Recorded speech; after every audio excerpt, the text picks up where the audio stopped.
ఓం మహాగణాధిపతయే నమః. ఓం గురుభ్యో నమః. ఓం శ్రీమాత్రే నమః. పరమేశ్వర స్వరూపమైనటువంటి జ్యోతిష, వాస్తు మరియు ఇతర అనేకమైనటువంటి శాస్త్రములను మనకు అందించినటువంటి మహర్షులకి నమస్కారం. హయగ్రీవ హయగ్రీవ హయగ్రీవేతి యో వదేత్ తస్య నిస్సరతే వాణి జహ్నుకన్యా ప్రవాహవత్.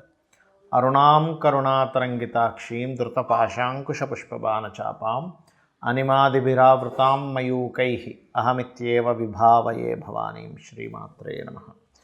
ప్రేక్షకులకి ఆ లలితాంబిక అమ్మవారి యొక్క అనుగ్రహం పరిపూర్ణంగా కలగాలని మనస్ఫూర్తి కోరుకుంటూ మనం ఈరోజు 22వ తేదీ నుంచి 28వ తేదీ వరకు ఉన్నటువంటి గ్రహస్థితి మరియు ఈ వార ఫలితాల్లో అసలు గ్రహాలు ఎలా ఉన్నాయని చూసుకున్నట్లయితే మీనంలో రాహువు, వృషభంలో వక్రించిన గురువు, అదేవిధంగా మనకి కర్కాటకంలో కూడా వక్రించిన కుజుడున్నాడు. కేతు కన్యలోని, బుధగ్రహం చూసుకున్నట్లయితే వృశ్చిక రాశిలో, అదేవిధంగా రవి ధనస్సులోని, శుక్రుడు మకరంలో 28వ తేదీ వరకు 29వ తేదీకి మారిపోతాడు. ఇక కుంభరాశిలో శని యొక్క సంచారం జరుగుతుంది. ఈ యొక్క గ్రహస్థితిని అనుసరించి ద్వాదశ లగ్నాల వారికి, లగ్నం తెలియని వారు రాశి వారికి ఏ విధమైనటువంటి ఫలితాలు జరగనున్నాయి, అదేవిధంగా వారు ఎటువంటి విషయాల పట్ల జాగ్రత్త వహించాలి అనేటువంటి విషయాల్ని మనం ఇప్పుడు తెలుసుకుందాం. అయితే ఈ విషయాలు చెప్తుంది నేనైనప్పటికీ కూడా చెప్పే సాక్షాత్ లలితామ్మవారిగా భావిస్తూ ఒక్కొక్క లగ్నం గురించి మనం తెలుసుకుందాం. కర్కాటక లగ్నము, కర్కాటక రాశి. కర్కాటకం వారి కనుక చూసుకున్నట్లయితే ప్రధానంగా ఇక్కడ ఈ లగ్నంలో కుజుడు వక్రించి ఉండడం గతంలో ఉన్నటువంటి స్ట్రెస్ చాలా మటుకు రిలీఫ్ అవుతుంది, అందులో ఎటువంటి సందేహం లేదు. స్కూల్స్, కాలేజెస్, లేదంటే ఏదైనా బోధనకు సంబంధించిన ఏదైనా ట్రైనింగ్ సెంటర్స్ సంబంధించిన వాటి మూలంగా ధనయోగం రావడము, కొంచెం మీరు ఈ వారం కూడా కాస్త మీకు ఎవరితోనైనా మాట్లాడేటప్పుడు చిన్న చిన్న మిస్అండర్స్టాండింగ్స్ ఎక్కువగా జరుగుతుంటాయి, ఇటువంటివి ప్రధానంగా చూపిస్తుంది. అదేవిధంగా మీ యొక్క జీవిత భాగస్వామి ఏదైనా fashion related, creative related, cinema related ఇట్లాంటి వాటిల్లో అవకాశం వెతుక్కుంటున్నట్లయితే వారికి అవకాశం రావడం, లేదా బ్యాంకింగ్ సెక్టార్స్, ఫైనాన్షియల్ సెక్టార్స్ రంగాల్లో ఉద్యోగం రావడం అనేటువంటిది బలంగా చూపిస్తుంది. అదేవిధంగా మీ యొక్క సంతానాన్ని విదేశాలకు పంపించాలనేటువంటి ప్రయత్నం ఫలిస్తుంది. కొంతమంది స్నేహితులు దూరం అవ్వడము, ప్రేమించిన వారు కూడా కొంతవరకు దూరం అవ్వడం అనేటువంటి చాలా బలంగా చూపిస్తుంది. కాకపోతే కొన్ని ఆలోచనలు, ఇన్వెస్ట్మెంట్ చేయాలనేటువంటి ఆలోచనలు పెరుగుతుంటాయి. కాస్త చూసి ఇన్వెస్ట్మెంట్ చేయండి. అలాగే శత్రువుపై జయము, కొన్ని గవర్నమెంట్ రిలేటెడ్ కాంట్రాక్ట్స్ రావడము, గవర్నమెంట్ సంబంధంగా కొన్ని లాభాలు కలగడము అనేటువంటిది చాలా స్పష్టంగా గోచరిస్తుంది. అయితే అష్టమ శని నడుస్తున్నందుకు మీకు కాస్త పనులు కొద్దిగా ఆలస్యం అవుతుంటాయి, దాని గురించి టెన్షన్ పడాల్సిన అవసరం లేదు. విదేశాలకు వెళ్ళి ఉన్నత విద్యల కోసం చేసే ప్రయత్నం ఫలిస్తుంది. మరియు అదేవిధంగా గురువు లాభంలో ఉండి వక్రించినందుకు టీచింగ్ రిలేటెడ్ సంబంధించిన, ట్రైనింగ్ రిలేటెడ్ సంబంధించిన, కన్సల్టెన్సీ రిలేటెడ్ సంబంధించిన ఏమైనా వృత్తులు, అటువంటి వృత్తుల్లో ఉద్యోగం కోసం కానివ్వండి, అటువంటి వ్యాపారాలు సంబంధించినవి కానివ్వండి, కొంతవరకు కలిసి వచ్చేటువంటి ఛాన్సెస్ అధికంగా కనిపిస్తున్నాయి. ఇక మీరు చేయవలసిన దేవతారాధన ముఖ్యంగా కుజకేతు గ్రహాల దగ్గర దీపారాధన చేస్తూ స్కందుని యొక్క ఆరాధన చేయండి. సుబ్రహ్మణ్యేశ్వర స్వామి ఆరాధన ఎంత చేస్తే అంత బాగుంటుంది మీకు. చాలామంది నన్ను అడుగుతున్న ప్రశ్న ఏమిటంటే, అసలు సక్సెస్ అవ్వడానికి సక్సెస్ మంత్రం ఏదైనా చెప్పండి అని అడుగుతూ ఉంటారు.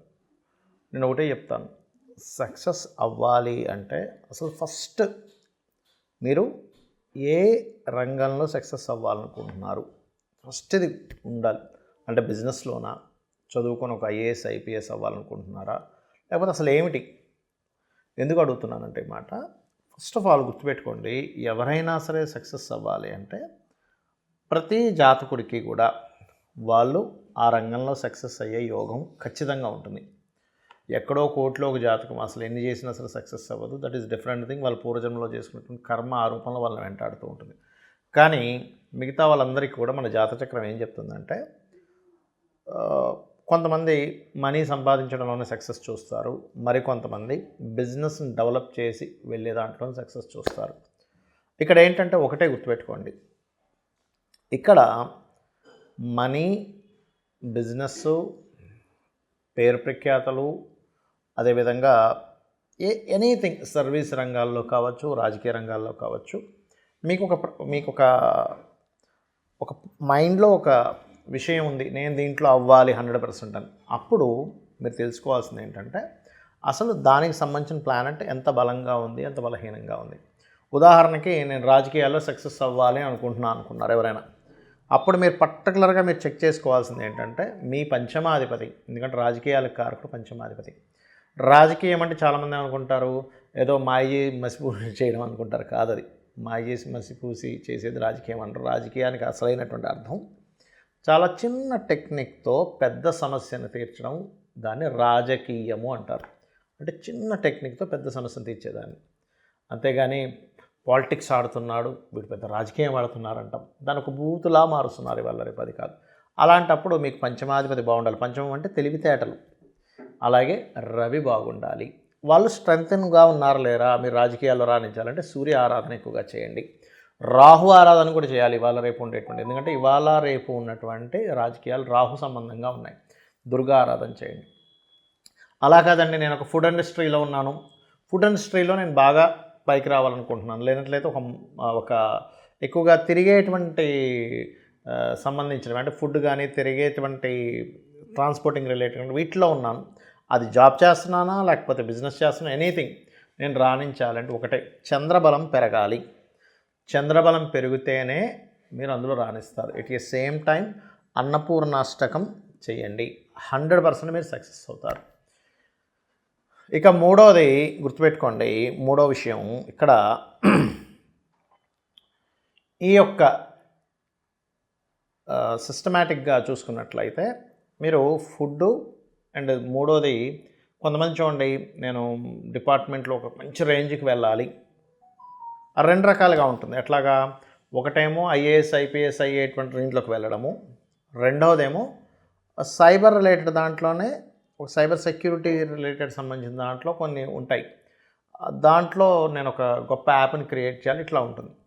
లేదా నేను చాలా స్ట్రాంగ్ అవ్వాలనుకుంటుంది. అలాంటప్పుడు మేము మార్స్ స్ట్రాంగ్ అవ్వాలి, అంటే కుజుడు స్ట్రాంగ్ అవ్వాలంటే కుజగ్రహానికి at the same time Subrahmanyeswara స్వామిని లేదా ఆంజనేయ స్వామి యొక్క ఆరాధన చేయడము, ఇది గుర్తుపెట్టుకోండి. ఇక మరికొంతమంది బిజినెస్లో సక్సెస్ అవ్వాలి లేదా నేను చదువులో సక్సెస్ అవ్వాలనుకుంటారు. వాళ్ళకి 4th లార్డ్ అంటే 4వ స్థానము 11వ స్థానం బిజినెస్లో సక్సెస్ని ఇస్తుంది, ముఖ్యంగా 11వ స్థానం ధనాధిపతి, ఇవన్నీ కూడా ఉంటాయి. ఇంకా చెప్పాలంటే ఇట్ ఏ సేమ్ టైం మీరు ఏ బిజినెస్ చేద్దాం అనుకుంటున్నారో ఆ బిజినెస్ ద్వారా మీకు యోగం ఉందా లేదా ఈజ్ మోస్ట్ ఇంపార్టెంట్, గుర్తుపెట్టుకోండి. అలాగే మరొక విషయం ఏంటంటే ఇక్కడ బిజినెస్ రిలేటెడ్ సంబంధించినటువంటి అంశము, అదేవిధంగా మరొక విషయం ఏంటంటే చదువు సంబంధించిన అంశం రెండు కూడా ఇచ్చేది బుధగ్రహమే. ఈ బుధుడు కనుక స్ట్రాంగ్గా ఉన్నాడు అంటే మీకు బాగా యోగిస్తుంది. అలాంటప్పుడు విష్ణు సహస్రనామాలు చేయాలి. లేదండి నేను ఒక స్కూల్స్ కాలేజ్ మెయింటైన్ చేద్దాం అనుకున్నాను, అందులో నేను సక్సెస్ అవ్వాలనుకుంటున్నాను అంటే గురుగ్రహ బలం పెరగాలి. క్రియేటివ్ రిలేటెడ్ సినిమా ఫీల్డ్లోకి వెళ్దాం అనుకుంటున్నాను, లేనట్లయితే నేను ఒక క్రియేటివ్గా నా యొక్క జీవితాన్ని ముందుకు తీసుకెళ్దాం అనుకుంటున్నాను, ఫ్యాషన్ రిలేటెడ్గా తీసుకెళ్దాం అనుకుంటున్నాను అన్నప్పుడు శుక్రబలం పెరగాలి. గురుబలం పెరగాలంటేనేమో దక్షిణామూర్తి ఆరాధన, దత్తాత్రేయుడు ఆరాధన చేయాలి. శుక్రబలం పెరగాలి అంటే మీరు పర్టికులర్గా శుక్రుడికి సంబంధించినటువంటి అంటే అమ్మవారి ఆరాధన చేయాలి. శని బలం కూడా పెరగాలండి మనకి, ఎందుకంటే ఏమో శని అనుకుంటాం, కాదు, శని ఉంటేనే ఉద్యోగం కానీ వ్యాపారం కానీ ఫ్రూట్ఫుల్ ఫలితాలు కూడా వస్తాయి, లేకపోతే రావు. బద్ధకము మందులు అనేటువంటి మాటలు ఎంత నిజమో మీకు ఫలితం రావాలంటే కూడా శని బలం ఉండాలి. శని బలం ఉంటేనే మనిషికి ఆయుష్ ఉంటుంది. ఫస్ట్ అన్నిటికీ వీటన్నిటికీ లాంజివిటీ ఉండాలి. లాంజివిటీ ఉంటేనే, ఆయుష్ ఉంటేనే ఏదైనా సరే మనకి ఎన్ని యోగాలు ఉన్నాయి. కాబట్టి శని బలం పెరగాలంటే మీరు శనిగ్రహం దగ్గర దీపారాధన చేయడం, ఆంజనేయ స్వామి ఆలయాలకు వెళ్ళడం. అనవసరమైనటువంటి ఊహల్లో, అనవసరమైనటువంటి మాయలో మీరు ఉండకూడదు. అలా ఉండకూడదు అంటే రాహుబలం ఉండాలి. రాహుబలం కనుక క్షీణించినట్లయితే అనవసరమైన భయాల్లో ఉంటారు. కేతుబలం పెరగాలి అంటే ఏమిటి, ప్రతిదానికి ఆటంకం వస్తుందంటే కేతువు సరిగ్గా బలంగా లేడు, గణపతి యొక్క అనుగ్రహం లేదని అర్థం. అలాంటప్పుడు మీరు చేయవలసింది ఏంటంటే గణపతిని ఎక్కువగా ఆరాధించాలి. ఎంత మీరు గణపతిని ఆరాధిస్తూ ఉంటే మీకు అంత సక్సెస్ రేట్ అనేటువంటి అంత అద్భుతంగా పెరుగుతుంది. సో మీరు ఈ విషయాలు తెలుసుకొని మీ యొక్క జీవితాన్ని మరింత అద్భుతంగా తీర్చిదిద్దుకుంటారని చెప్పి మనస్ఫూర్తిగా కోరుకుంటూ శ్రీమాత్రే నమః.